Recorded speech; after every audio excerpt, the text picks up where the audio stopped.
எல்லாருக்கும் வணக்கம். இப்போ நான் பேசணுன்னு ஆசைப்பட்டது காரணம் கூட என்னுடைய ஒரு நன்றி அறிதலை நான் வெளிப்படுத்தணும் இந்த பள்ளிக்கூடத்துக்கு. அது ஒரே ஒரு காரணம் தான், வேறு ஒன்றும் கிடையாது. இது சொல்லாமல் போயிட்டேன்னா அது எனக்கு ஊற்றிக்கிட்டே இருக்கும் லைஃப் லாங். எனக்கு தான் எனக்கு கடைசி வாய்ப்பு என்னுடைய தேங்க்ஸை சொல்கிறதுக்கு முன்னாடி. அதுக்காக இந்த ஸ்டேஜை நான் யூஸ் பண்ணிக்கலாம்னு பார்க்குறேன்.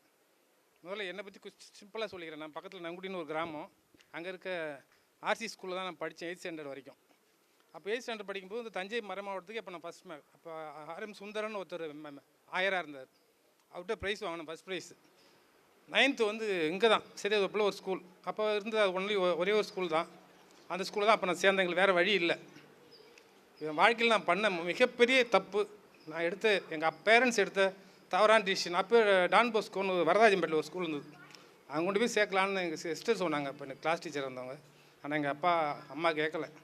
இங்கே தான் கொண்டு வந்து சேர்த்தாங்க. 9th-லேருந்து 12th வரைக்கும் கெட்டு குட்டிச்சவராக போனேன். முத மாதமே கட் அடித்தேன். +2ல் ஃபெயில் மேத்ஸ். லைஃபே அவ்வளோதான் நினச்சேன். அப்புறம் ஏதோ போனால் டிகிரி முடித்தேன். இப்போது கவர்மெண்ட் ஆஃபீஸில் இப்போ ஜூனியர் அசிஸ்டண்ட்டாக இருக்கேன். அன்றைக்கி கல்யாணம் பண்ணப்போ நம்ம எடுத்த ஒரு முடிவு, நம்ம குழந்தைய ஒரு நல்ல ஸ்கூலில் சேர்க்கணும். படிக்கிற குழந்தை எங்கே இருந்தாலும் படிக்குங்குவாங்க, அது போய் சுத்த போய் யாரும் நம்பாதீங்க. நல்ல ஸ்கூல் இருக்கும். அப்போது பாப்பாவுக்கு அப்போ 3 வயசுக்கு மேலே 4 வயசுக்குள்ளே. ஸோ நாங்கள் ஒரு ஆர்டிஸ்ட் ஃபேமிலி, கடவுள் நம்பிக்கைலாம் எதுவுமே கிடையாது, இந்த கோயிலுக்கும் போனதில்லை. அப்போ ஆனால் நாங்கள் ஒரு விஜயதசமி நாளில் வந்து சேர்க்குறோம். எங்களுக்கு வேறு வழி இல்லாமல் அன்னைக்கு எல்கேஜியில் ஆரம்பித்து, ப்ரீகேஜின்னு வச்சிங்க, ப்ரீகேஜியில் ஆரம்பித்து +2 வரைக்கும் இதே ஸ்கூல். 10th நல்லா படிக்கும்போது கூட எங்களுக்கு கொஞ்சம் லேசாக மனசு மாறிச்சு. பாப்பா நல்லா படிக்கிறா, ஒரு சென்னைக்கோ இல்லை திருச்சிக்கோ கொண்டு போய், இல்லை ஏற்காடோ அப்படி கொண்டு போயிடலாம், ஓரளவு எக்கனாமிக்கெலாம் கொஞ்சம் நல்லா தானே இருக்கிறோம். இருக்க ஒரே ஒரு பொண்ணு தான், வேறு எங்களுக்கு குழந்தைங்க எதுவும் இல்லை. அதனால சரி இப்போ பாப்பாவுக்கு தானே பண்ண போகிறாங்க. பாப்பா மட்டும் அதில் உறுதியாக இருந்தால் மாட்டவே மாட்டேன். இந்த ஸ்கூலில் தான் படிப்பேன். நாங்கள் நல்ல வேலை தப்பு பண்ணியிருக்க பார்த்தோம், நானும் என் மிஸ்ஸஸும். இப்போ அபூர்வோட அப்பான்னு சொல்லி இங்கே நிற்கிறதுக்கு எனக்கு பெருமையாக இருக்குது. ஸோ